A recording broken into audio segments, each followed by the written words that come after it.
Listen, not because you have time, but because what is being said now will not pass through this hour twice. God is doing something today that He has never done, not in any generation that came before, not through any name written in the books you were taught to revere. And the reason, the singular, specific, unrepeatable reason, is the configuration of breath and longing and unwitnessed faithfulness that has been quietly arranged inside your one life. He has been waiting for someone whose tenderness had survived. Many did not survive their waiting. You did. You bent. You did not harden. You questioned. You kept asking. That is the qualification. Not certainty, not polish. The one who almost gave up last week is the one he chose. There is a door in his hand that no key has ever fit until now. You are the key. And the impossible is not arriving to overwhelm you. It is arriving exactly the right size, measured to your particular grain, cut to fit no other life. So stay here. The room around you is more sacred than it appears. He has just walked in. What is being said in this hour is not motivation, it is recognition. By the end of this message, you will know exactly why this season has been unlike anything you have ever walked through. You will be handed a specific practice, 7 words long, 21 days deep, to hold what is being formed in you. And there will be a sealing in stillness that names what God is doing through your one life and makes it unshakable. Stay until the final breath. Dawn does not announce itself to the sleeping world. It begins as a thinning of the dark before any voice names what is happening. That is what is happening inside you right now. The dark has not been dismantled with fanfare. It has been thinning, slowly, quietly, for longer than you realized. The years that no one watched, the prayers that seemed to fall into a room with no echo, the nights you cried so quietly that even the people sleeping in the next room did not know. He saw all of it, not the way you saw it, the way it actually was. You have been carrying something specific, not a generic weight, not a wound that matches the templates the world handed you. And because no one named it correctly, you began to wonder if you were imagining it. You were not. The reason no one in your life has had the eyes to see it is that the eyes that could see it had not yet been given out until now. There is a kind of loneliness that comes from carrying an unnamed thing. It is heavier than ordinary loneliness because it cannot even be confessed. You cannot describe what is missing. You only know that something has been missing for a very long time, and that no relationship, no achievement, no rest has filled it. That ends here. Tonight, what has been unnamed gets a name. What is yours to receive in the next 40 minutes deserves to be named, so that staying with me through this hour becomes a deliberate choice and not a passive scroll. By the time we reach the final breath of this message, you will have received 3 layers of revelation that explain why this season has been unlike any other you have walked through. You will hear a word from the original Hebrew that no English translation has been able to carry, a single word that will reframe every year you ever called delay. You will meet 2 figures from sacred history whose stories were written quietly for the day you would find them. You will be given a practice, 7 words long, 21 days deep, that will mark the next chapter of your life. And there will be a final activation, a sealing that I am asking you to receive in stillness with me. None of this is rushed. None of this is small. Stay until the last breath. The hour does not give itself to those who leave early. What is being formed in you has already begun to make itself visible. Quiet patterns, patterns you have probably noticed but did not have language for. Listen for them now. The first one is the way feelings have been arriving in you without permission. You will be in the middle of an ordinary moment, washing a dish, driving home from somewhere familiar, and a wave will pass through you that has no story attached. Sometimes peace, sometimes sorrow, sometimes a conviction so strong you almost speak it aloud. This is not mood swing. This is your spirit surfacing what was buried so it can finally be released. Another is the way the rooms you used to sit in comfortably have become unbearable. The conversations that once filled you now drain you within 10 minutes. The places you used to belong to feel like costumes that no longer fit. You have not become difficult. Something in you has simply outgrown the smallness of where you were standing, and the body knows before the mind does. You have been mistaking this for becoming hard to please. He has been calling it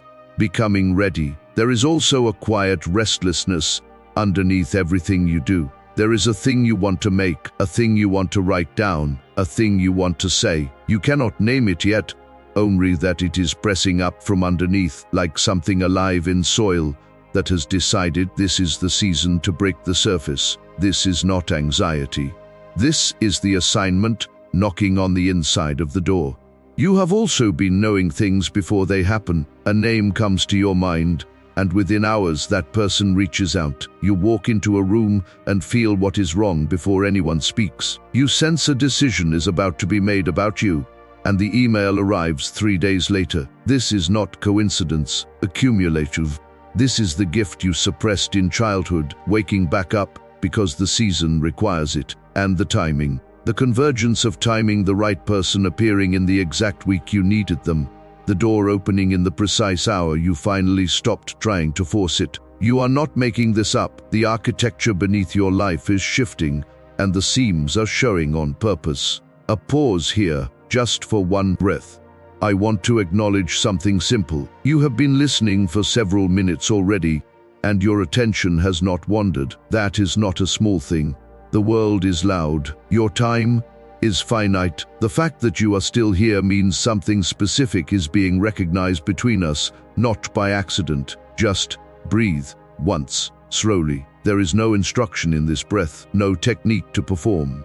Just notice that you are here, that something inside you has chosen to stay, and that what comes next is being said because of who you are, not in spite of it. There are 3 things being formed in you right now that have no historical precedent. 3 layers of truth that are about to be opened, one inside the other, until you arrive at the deepest one. The first is what I am about to give you next. It is the smallest of the 3, and yet it will already begin to undo the framework you have been using to measure your own life. What you have been calling delay, he has been calling exactness. Hear that again. What you have been calling delay, he has been calling exactness. The years you thought were wasted were not wasted.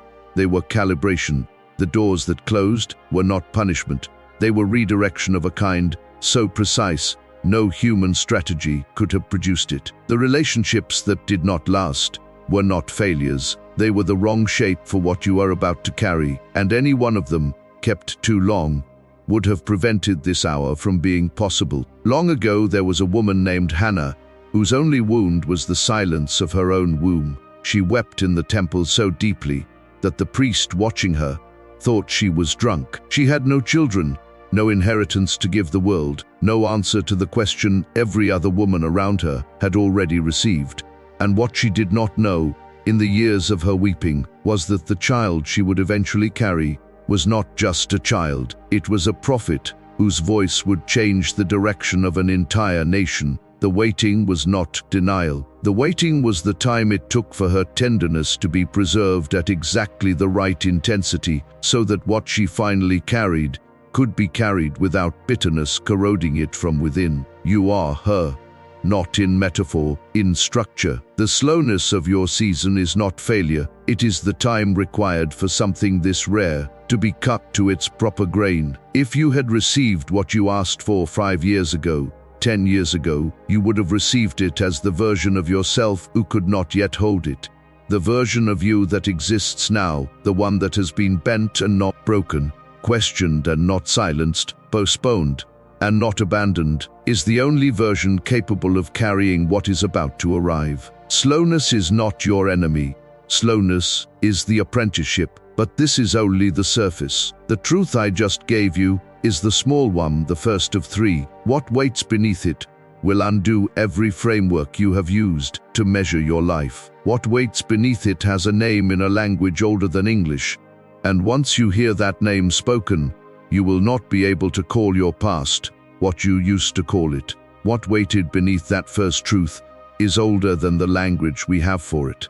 There is a name beneath the dawn, and it has been listening for yours. What you have just heard about delay being exactness is true. but it is not the deepest layer of what is happening inside you. There is a second truth, and the second truth is the one that begins to expose why this season has felt like nothing else you have ever lived through. The first revelation tells you why the slowness was not betrayal. The second revelation tells you what the slowness was preparing. It was not preparing an improvement. That is the part most teachers will never name correctly, because most teachers are still inside the framework of upgrade. They speak of the next version of you, the better version, the healed version, the breakthrough version, as if what God is doing in this hour is putting you through a refinement that polishes what already existed. He is not polishing, He is not improving, He is not editing. He is doing something the world does not have words for in its English vocabulary. There is a word for it in the original Hebrew, and that word is older than every translation that has come after it. And once you hear it, you will not be able to unhear how it changes everything you have been told about who you are becoming. What is being worked into you in the wilderness years deserves to be seen first. The word will arrive when its preparation is complete. There are three things that have been formed in you that no one, including you, was able to see while it was happening. The first thing being formed was the preservation of your tenderness. While the world hardened around you, while the people you trusted disappointed you, while the systems you depended on failed, something inside you was being protected from becoming what was happening to you. It will have felt like weakness. It will have felt like being naive, like being too soft for a hard world. Do not interpret it as that. It was not weakness. It was the only material the assignment could be built out of, being kept intact at the cost of everything else. The trusting in you that survived was not a flaw. It was the qualification. The second thing being formed was the training of your discernment in silence. The years where you could not hear clearly, where you wondered if you were even being spoken to, were not abandonment. They were the years where the voice of God was being separated in your hearing from the voice of fear, the voice of the crowd, and the voice of your own ambition. You will have called it dryness. You will have called it dark night. Do not interpret it as God leaving. He was teaching you to recognize Him without the comfort of obvious signs, so that when He finally speaks the unprecedented thing, you will know it is Him and not your own hope filling in the blanks. The third thing being formed was the forging of exactness. Not patience, that is too small a word for what was happening in you. Exactness. The ability to wait without bending the timeline, without forcing, without manufacturing your own version of the answer, just to relieve the ache. You will have felt this as paralysis, as being stuck. Do not interpret it as that. The waiting was the apprenticeship in trust, and trust at this depth cannot be taught any other way. The word, then. In the prophet Isaiah, there is a sentence God speaks to a people who have grown convinced that their best season is behind them. He says, pay attention to the verbs. Behold, I am doing a new thing. Now it springs up. Do you not perceive it? The word translated as new in that sentence is not what you think it is. In English, the word new has been worn out by usage. It can mean newer than what came before. It can mean fresh out of the box. It can mean the latest model. None of those carry the weight of what the original Hebrew is saying. The Hebrew word is chadash, and chadash does not just mean new in time. It means never previously existing. It means fresh from the origin source. It means a thing that has no precedent, because the precedent could not have produced it. It is the word used when something arrives that the existing categories cannot contain. Hear what that does to the sentence. He is not saying, I am giving you an upgraded version of what you had before. He is saying, what I am doing now has never been done in any age. It is not improved. It is unprecedented. That is the truth waiting beneath the first one. What is being formed in you is chadash. It is not the better version of who you used to be. It is something the categories of your past life cannot describe. and the people who only know you by the categories of your past life will not be able to recognize at first. They will need time. The thing being released through you has no template, and you are the first life it is being released through.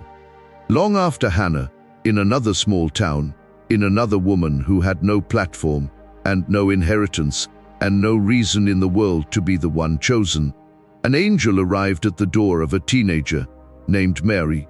He told her she would carry something that had never been carried before, not by any other woman, in any other generation, since the world began. What is striking about Mary is what qualified her. It was not her education. It was not her social position. It was not even her certainty about how the thing would happen. The qualification was a single sentence. She finally spoke. "Let it be unto me, according to your word." That is the qualification, not capability. The thing being formed inside you does not require you to figure out how it will happen. It does not require you to have a 5-year strategy. It does not require you to know what to call it. It requires the agreement of your one life to be the place where Chadash arrives. This season is full of preparation that you cannot see from inside it. It is full of architecture being built underground. It is full of divine newness that has no analog anywhere in your past and no template waiting in the future to copy from. But even this is not the deepest layer. There is one more truth waiting beneath this one, and when it is named, every assumption you ever made about why you, why now, why this configuration of life, every framework you use to measure your assignment will not survive contact with it. Stay here for one breath with me. What you have just heard is not small. Most messages do not name the unnamed thing inside their listeners. Most messages stay on the surface because the surface is easier to package and easier to sell. The fact that you have stayed through this depth, through these revelations, through the slowness of how I am giving them to you, that is not nothing. That is recognition meeting its mirror. Just breathe once, and let what has landed continue settling. What I am about to name in the next breath, you should hear directly, without veils, without me building mystery, just to sell something to you at the end of the hour. Truth honors truth. Let what is real be named before another minute passes. There is a reason I have been speaking to you about the years that dimmed something inside you, about the silencing of the child who once lived in this body without fear, about the tightness that has lived in the background of your decisions for as long as you can remember. What dimmed has a name. What hijacked your reception of what was already promised has a name too. They are two separate things. They require two separate restorations. The waking of the child first, the opening of the channel second. That is the order. The order matters. There is a tool that exists, developed by a researcher named Dr. Robert Lake after 34 years of brain study, that addresses the first wave, the dimming of the child mind. It is called the Genius Son. There is a second tool, developed by a researcher named Dr. Stephen Newton, who came up through Stanford, that addresses the second wave, the closing of the manifestation channel. It is called the wealth signal. The first restores, the second receives. They are not interchangeable. They are sequence-dependent: restoration first, reception second. Many of you watching right now have already felt your spirit pull toward what is being named. That pull is not coincidence. The doors are below this video, in the description, in the pinned comment. The path is there for those who already know.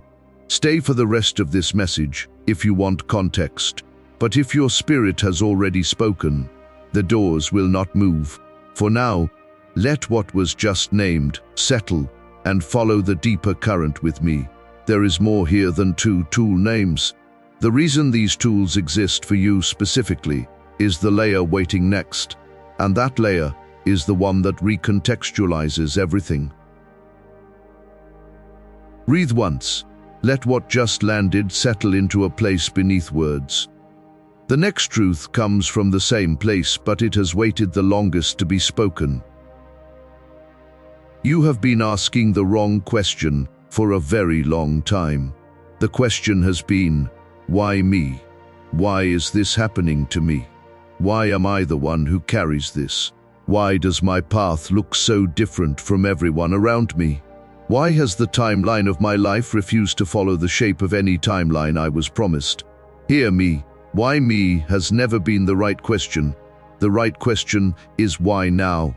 And the answer to why now is the layer that recontextualizes every revelation that came before it. There is something that almost stopped this revelation from reaching you. It is not what you are imagining. It is not a force outside of you. It is something quieter, and it has been with you since you were small enough to still believe what you were told about yourself. It is the belief that you are not the kind of person this happens to. Let me say that more carefully. Somewhere deep inside, beneath all the spiritual language you have learned,